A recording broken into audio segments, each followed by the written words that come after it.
Salute. You all got to hear this about 911 calls in Durham, North Carolina.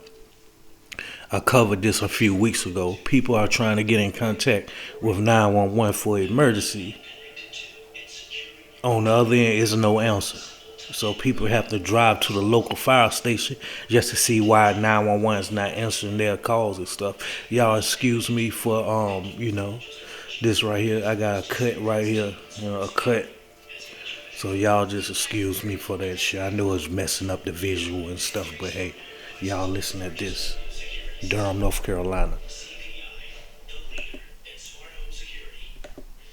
Since the end of last year, CBS 17 has been investigating serious staffing shortages at the 911 center. And we uncovered that for nearly 6 months, the city didn't have enough people to staff that center. New at 11, CBS 17's Amy Cutler has been pushing for answers, and the city finally got back to her today.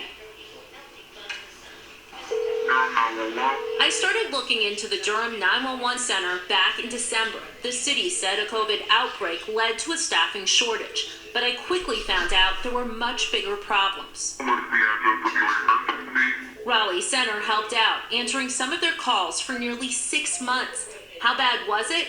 The city finally responded to my months-old records request. I spent the day digging through it. In one complaint, EMS says a medical call was pending for 9 minutes. Durham didn't have it on their end. The fire department and EMS submitted 55 complaints from December to May.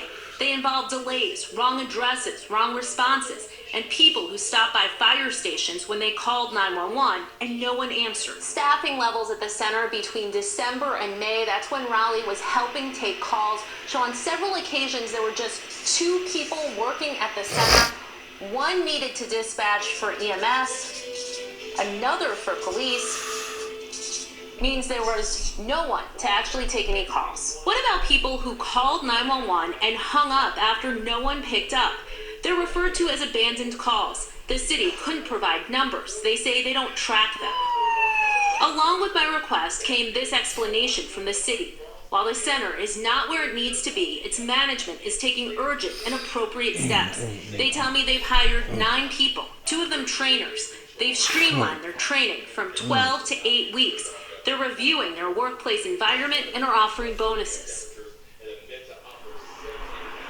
Now, back on June 1st, Durham started taking all of its own calls.